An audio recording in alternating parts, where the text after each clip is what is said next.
आप देख रहे हैं वतन समाचार। मैं हूं मोहम्मद अहमद।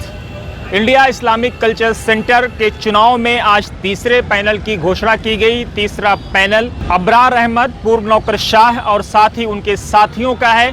इस पैनल में कई इंपॉर्टेंट चीज़ें आपको देखने को मिलेंगी। सबसे इम्पॉर्टेंट चीज़ ये देखी गई है कि कमर अहमद जो पूर्व IPS ऑफिसर रहे हैं, सीनियर नौकरशाह रहे हैं, वो काफ़ी इस चैनल को और इस पैनल को बुनते हुए नज़र आ रहे हैं। क्योंकि आप देखेंगे सबसे पहले जो BOTs में नाम है वो अतहर ज़िया का है, उसके बाद फसीहुल्लाह का है, उसके बाद इकबाल मोहम्मद ख़ान साहब का है, फिर डॉक्टर मोहम्मद मुअज़्ज़म का है और उसके साथ ही मोहम्मद शमीम का है। और 8वें नंबर पर और BOT में सेकंड लास्ट नंबर पर यानी 6ठे नंबर पर कमर अहमद IPS का, रिटायर्ड IPS का नंबर आता है।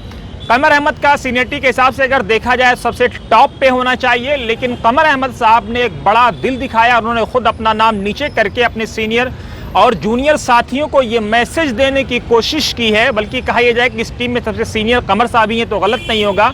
तो अपने तमाम जूनियर साथियों को ये मैसेज देने की कमर साहब ने, जो उनका उदार चरित्र है, जो उनका उदार चेहरा है और जो उनकी बड़ी छवि है, उन्होंने इस पूरे पैनल में दिखाने की कोशिश की और अपने साथियों को बताने की कोशिश की है कि अगर टीम बनती है तो कैसे बनती है और टीम बनाई जाती है तो कैसे बनाई जाती है और टीम चलाई जाती है तो कैसे चलाई जाती है। इस टीम में 6 के 6 बल्कि 7 के 7 BOTs के चेहरे अनाउंस कर दिए गए हैं और आखिरी नाम साजिद साहब का है, जो एयरपोर्ट अथॉरिटी ऑफ इंडिया में डिप्टी मैनेजर के पद पर काम कर रहे हैं। अबरार अहमद इस टीम के मुखिया हैं, जो इंडियन रेवेन्यू सर्विस के ऑफिसर रहे हैं और साथ ही इंडिया इस्लामिक कल्चर सेंटर के प्रेसिडेंट का चुनाव लड़ रहे हैं। अबरार अहमद साहब के बारे में कहा यह जाता है कि 1979 से इंडिया इस्लामिक कल्चर सेंटर से उनका जुड़ाव है। इंडिया इस्लामिक कल्चर सेंटर के जो फाउंडिंग फादर थे, उनके साथ उनका गहरा रिश्ता रहा है। उनके साथ वो इंडिया इस्लामिक कल्चर सेंटर को बनाने, बचाने और संवारने के लिए काम करते आए हैं। आज अबरार अहमद साहब ने कई सारे ऐसे इंकशाफ किए जो आने वाले लोगों के लिए, आने वाली नस्लों के लिए काफ़ी अहम हो सकते हैं। सबसे पहला इंकशाफ तो ये कि एक समय ऐसा आया जब नरसिम्हा राव भारत के प्रधानमंत्री थे, कांग्रेस पार्टी उसका नेतृत्व कर रही थी, तब इंडिया इस्लामिक कल्चर सेंटर की ज़मीन पर ख़तरा लाइक हुआ था।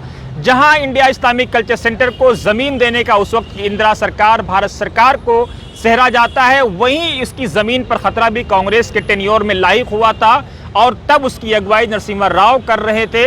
लेकिन अबरार साहब ने अपने साथियों की मदद से, अपने सहयोगियों की मदद से, उस वीमेन फाउंडेशन जो जिसका ताल्लुक साउथ से था, उस वीमेन ऑर्गेनाइजेशन से मुलाकात करके, बात करके और साथ ही अपने तमाम साथियों, पुराने साथियों को जो भारत सरकार में नौकरशाह थे, उनके साथ मिल करके इंडिया इस्लामिक कल्चर सेंटर की ज़मीन को बचाने का काम किया था। दूसरा मौका तब आया था जब हकीम अब्दुल हमीद साहब को लोगों ने कन्विंस करने की कोशिश की थी कि इंडिया इस्लामिक कल्चर सेंटर की ज़मीन ये हमदर्द की ज़मीन है। लेकिन हकीम अब्दुल हमीद साहब के साथ अबरार साहब, सिराज साहब और जो उस वक्त के IAS ऑफिसर रहे हैं, देश में एक बड़ा नाम है, एग्रीकल्चर के क्षेत्र में उन्होंने काफ़ी काम किया है, उन्होंने जा करके हकीम साहब से अबरार साहब के साथ मुलाकात की और इन लोगों ने हकीम साहब को कन्विंस किया कि ये ज़मीन भारत सरकार ने दी है, सोसाइटी को दी है, इंडिया इस्लामिक कल्चर सेंटर को दी है। चूँकि इंडिया इस्लामिक कल्चर सेंटर को एक बड़े डोनर हकीम अब्दुल हमीद साहब थे, 10 लाख से ज़्यादा का डोनेशन उन्होंने दिया था, इसलिए लोग उनको ये कन्विंस करने में लगे हुए थे कि ये ज़मीन हमदर्द की है, ना कि इंडिया इस्लामिक कल्चर सेंटर की है। और उसके बाद मौका ब मौका इंडिया इस्लामिक कल्चर सेंटर की अबरार साहब मदद करते रहे और जब इंडिया इस्लामिक कल्चर सेंटर की बुनियाद खोदने का मौका आया, तब भी सबसे बड़ा नाम जो आगे आया वो अबरार अहमद का था। और उसके बाद अबरार साहब ने उस ज़माने में जो बच्चे यहाँ पर खंडर में कोचिंग करते थे, उनके लिए गैस का इंतज़ाम, खाने का इंतज़ाम, अपने घर से आटे लाने का इंतज़ाम, वो तमाम कुर्बानियाँ अबरार साहब और उनकी अहलिया ने दी और इंडिया इस्लामिक कल्चर सेंटर को अपने बच्चे की तरह से पाला, पोसा और बढ़ाया। ये दावा अबरार साहब ने आज कई सारे चौंकाने वाले सनसनीखेज इंकशाफात किए जो शायद कम ही मेंबरों को पता हो।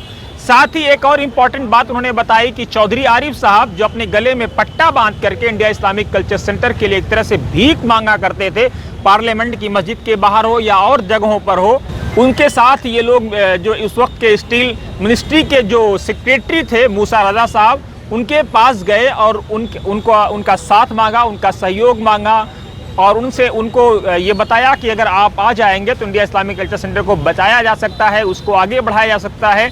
तो मूसा रज़ा साहब ने उन जिम्मेदारियों को, उन नज़ाकतों को और उन हसासियत को समझते हुए उसकी हसासियत को वो आगे आए और 10 करोड़ रुपए का उस ज़माने में उन्होंने चंदा इकट्ठा किया और इंडिया इस्लामिक कल्चर सेंटर का जो मेन स्ट्रक्चर है उसको ला करके खड़ा कर दिया। ये बात लोगों के जहन में बिठा दी गई है या बैठा दी गई है या बैठ गई है कि स्ट्रक्चर मेन बिल्डिंग को बनाने में कहीं ना कहीं उनका हाथ है, सराजुद्दीन कुरैशी साहब का, जबकि अबरार साहब ने इस बात को नकार दिया। और साथ ही कई मौकों पर मूसा रज़ा साहब ने भी अपने लेटर में और दूसरे माध्यमों से इस बात को उजागर करने की कोशिश की है।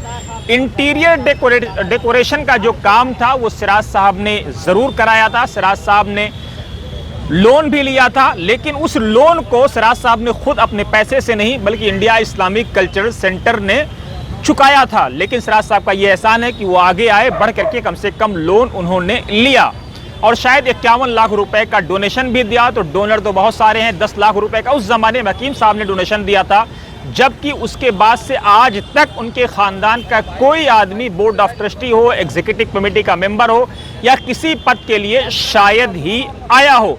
तो पैसा देने का मतलब ये नहीं है कि आप मखलूक से जज़ा चाहें, पैसा देने का मतलब ये होता है कि आप उसकी जज़ा खालिक से उम्मीद रखें और उसके बदले की और उसके सिले की तमन्ना अपने खालिक से रखें।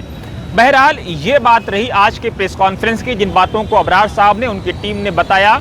एक मीडिया के एक जमावड़े के बीच में, मीडिया के एक हुजूम के बीच में उन्होंने अपनी टीम को लॉन्च किया और साथ ही जो 4 लोग एग्जीक्यूटिव कमेटी में हैं उसमें अखलाक साहब हैं, मेराज हुसैन हैं, गुलनार मिर्ज़ा हैं और शहजाद अहमद अंसारी हैं।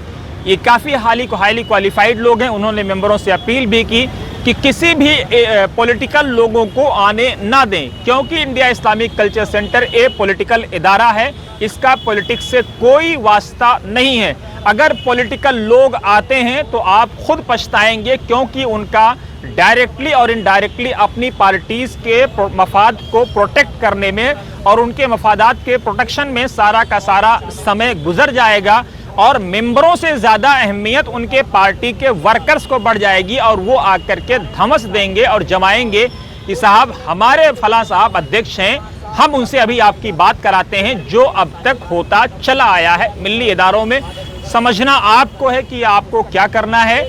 ये रही आज की प्रेस कॉन्फ्रेंस की ग्राउंड रिपोर्ट। आप देखते रहिए वतन समाचार।